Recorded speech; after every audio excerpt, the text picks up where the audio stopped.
Bismillahirrahmanirrahim. Assalamualaikum warahmatullahi wabarakatuh. Waalaikumsalam warahmatullahi wabarakatuh. Kami dari kelompok 1 akan membahas materi tentang hukum internasional. Kemudian juga ada salah satu contoh kasus hukum internasional.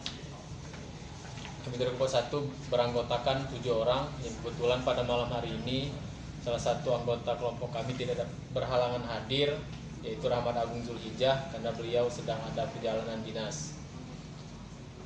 Lanjut saja, untuk mempersingkat waktu tanpa mukadimah, saya serahkan pada Ferry Irawan. Baiklah, assalamualaikum warahmatullahi wabarakatuh. Waalaikumsalam warahmatullahi wabarakatuh. Perkenalkan, nama saya Ferry Irawan. Di sini saya ingin menjelaskan kepada teman-teman semuanya mengenai hukum internasional. Untuk penjelasannya, yang pertama saya akan menjelaskan mengenai pengertian hukum internasional. Dan yang kedua, saya ingin menjelaskan mengenai bentuk hukum internasional. Dan yang ketiga, hukum internasional dan hukum dunia. Dan yang keempat, masyarakat dan hukum internasional. Baiklah, materi yang pertama yang ingin saya jelaskan adalah pengertian hukum internasional. Hukum internasional adalah bagian hukum yang mengatur aktivitas entitas berskala internasional.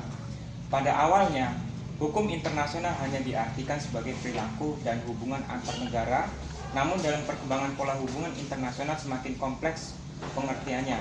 Hukum internasional juga mengurusi struktur dan perilaku organisasi internasional dan pada batas tertentu. Itulah pengertian dari hukum internasional. Dan yang kedua, bentuk hukum internasional.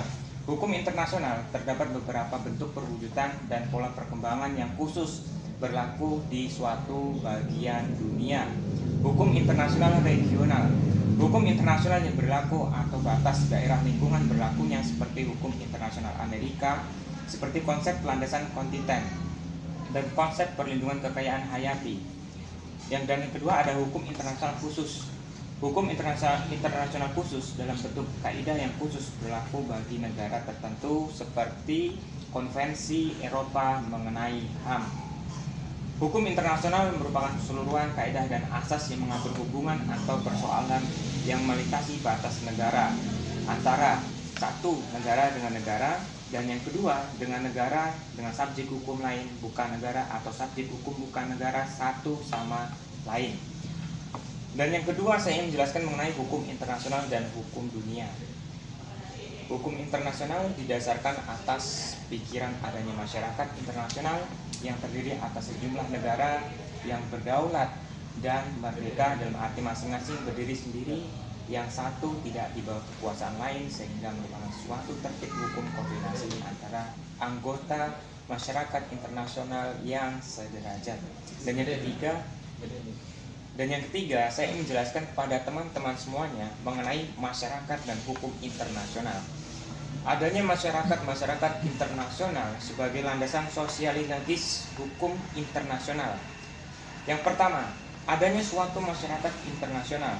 Adanya masyarakat internasional ditunjukkan adanya hubungan yang terdapat antara anggota masyarakat internasional, karena adanya kebutuhan yang disebabkan antara lain untuk pembagian kekayaan dan perkembangan industri yang tidak merata di dunia, seperti adanya perniagaan atau pula hubungan di lapangan kebudayaan. Dan yang kedua, ada asas hukum bersama sebagai unsur masyarakat hukum internasional. Suatu kumpulan bangsa untuk dapat benar-benar dikatakan suatu masyarakat hukum internasional harus ada unsur pengikat, yaitu adanya asas kesamaan hukum antara bangsa-bangsa di dunia. Itulah materi yang bisa saya sampaikan, dan untuk selanjutnya materi akan disampaikan oleh Adila Putri.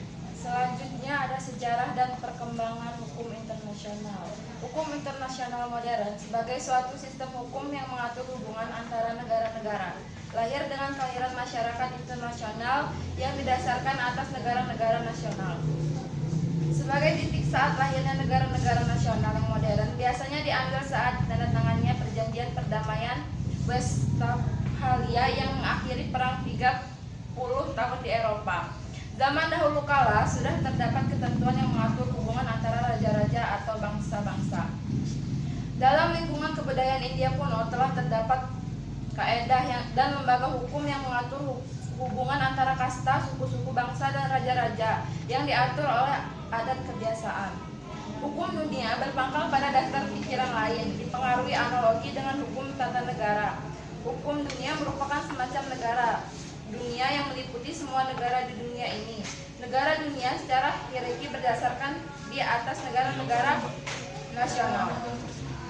Hidup dalam negara-negara kita menurut hukum negara kota penduduk digolongkan dalam dua golongan, yaitu orang Yunani dan orang luar yang dianggap sebagai